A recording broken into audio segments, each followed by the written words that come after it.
अध्यक्ष पद का चुनाव रोमांचक होता जा रहा है। पल पल समीकरण बदल रहे हैं। आज नामांकन की आखिरी तारीख है।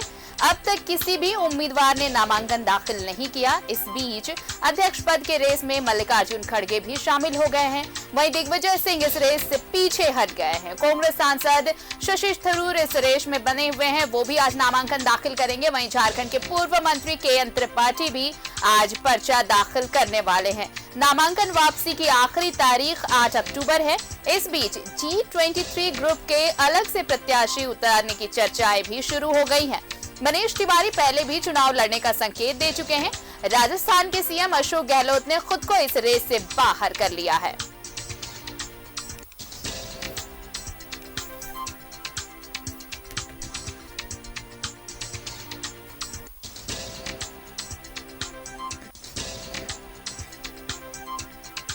सहयोगी अमर हमारे साथ जुड़ रहे हैं दिल्ली से। सीधे दिल्ली का रुख कर लेते हैं। अमर, देखिए, ये राष्ट्रीय अध्यक्ष का चुनाव होना है। हालांकि अब जो बातें सामने आ रही हैं, अब देखिए खड़गे की एंट्री हो गई है, लेकिन दिलचस्प बात अगर झारखंड के कॉन्टेक्स्ट में देखें तो के त्रिपाठी पर्चा दाखिल करेंगे, लेकिन प्रदेश नेतृत्व की तरफ से अब तक ये कहा गया है कि अब तक उनसे इस बात की जानकारी नहीं, यानी कि प्रदेश नेतृत्व को इस बारे में कोई जानकारी नहीं है।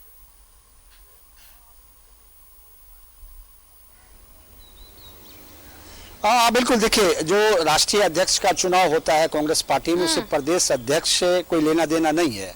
क्योंकि जब ये कहा गया है कि हालाकमान की ओर से कि कोई भी व्यक्ति राष्ट्रीय अध्यक्ष के लिए चुनाव लड़ सकता है, तो के त्रिपाठी भी उनका कहना है कि हमारे यहाँ लोकतांत्रिक व्यवस्था है और लोकतंत्र में हर कोई को चुनाव लड़ने का उनका अधिकार है। तो मैं अपने अधिकार का इस्तेमाल कर रहा हूँ, और अगर मुझे हाईकमान की ओर से कहा जाता है कि आपको चुनाव नहीं लड़ना है तो वो नहीं लड़ेंगे। लेकिन अभी तक जो हमारी बात हुई है उसको उनका कहना है कि 12:40 में जो है वो पर्चा भरेंगे और अपना दावेदारी जो है वो पेश करेंगे। पहली बात। दूसरी बात, अगर आप देखें राष्ट्रीय अध्यक्ष के लिए तो कल दिग्विजय सिंह ने भी अपना पर्चा लिया था, लेकिन आज उन्होंने कहा है कि अब वो फॉर्म नहीं भरेंगे। अब रही बात शशि थरूर की, तो शशि थरूर जो है वो पर्चा भरेंगे 1 बजे। उसके बाद कहा जा रहा है कि मल्लिकार्जुन खड़गे जो है वो भी पर्चा भरेंगे, क्योंकि कांग्रेस आलाकमान लगातार ये कह रही थी कि जो राष्ट्रीय अध्यक्ष हो वो कोई दलित हो, और जो 10 जनपद है वो भी इस बात के लिए था कि किसी दलित को आगे बढ़ाया जाए और पार्टी में जो छवि है उसको बेहतर किया जाए। तो अब जो नई एंट्री हुई है मल्लिकार्जुन खड़गे, वो कर्नाटक से आते हैं, दलित नेता हैं और कांग्रेस के जाने माने नेता हैं, और कहा यह भी जा रहा है कि 10 जनपद के बड़े ही करीब हैं। अब सवाल उठता है कि अब अभी तक तो 3 नाम हैं, 3 सामने, के त्रिपाठी जो झारखंड से आते हैं, और उसके बाद मल्लिकार्जुन खड़गे जो कर्नाटक से आते हैं, शशि थरूर जो केरल से आते हैं। तो 3 उम्मीदवार हैं जो ये कहा जा रहा है कि ये चुनाव मैदान में है। देखना ये होगा कि क्या नई एंट्री और हो सकती है क्या, लेकिन अभी संभावनाएं दिखाई नहीं दे रहा है। भले ही संभावना ना दिखाई दे, लेकिन ये चुनाव बहुत दिलचस्प रहने वाला है। अमर,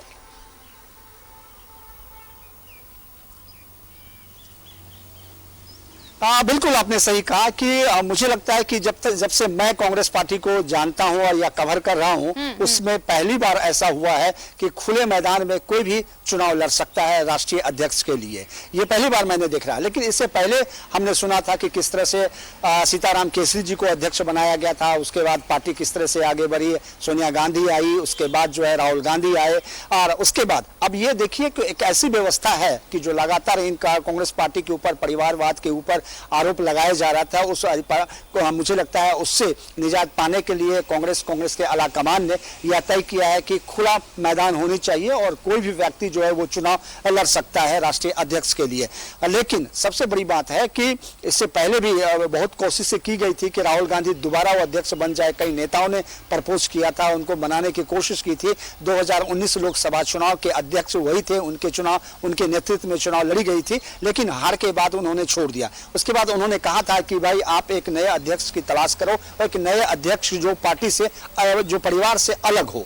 और कमोबेश मुझे लगता है कि राहुल गांधी अपने इस बात पर अडिग रहा, और लाख मान मनोबल के बावजूद भी राहुल गांधी नहीं माने, और उन्होंने कहा कि चुनाव करवाइए और चुनाव में जो जीतेगा वो हमारा अध्यक्ष होगा। तो मुझे लगता है कि कमोबेश अभी तक जो स्थिति है राहुल गांधी ने जैसा बोला था उसी आधार पर जो है पार्टी आगे बढ़ रही है। अब देखना यह होगा कि ये 3 उम्मीदवार में से पार्टी किसको चुनती है या फिर मत किसको दिया जाता है और कौन कांग्रेस के राष्ट्रीय और क्या अध्यक्ष नियुक्त होते हैं। ये जो चुनाव होगा, जो भी चुनकर आएगा अमर, बिल्कुल कांग्रेस के लिए तो एक नई परंपरा की शुरुआत होगी।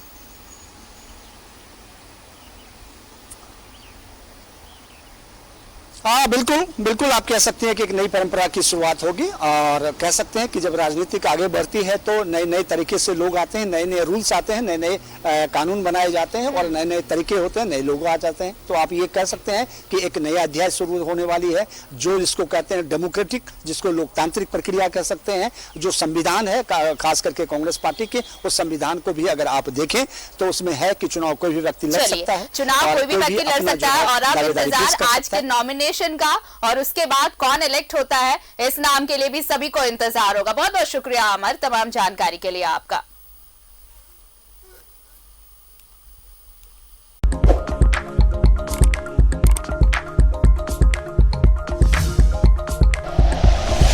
Like and share videos, subscribe करें हमारा चैनल और प्रेस करें बेल आइकॉन। न्यूज़ 11 भारत, सच है तो दिखेगा।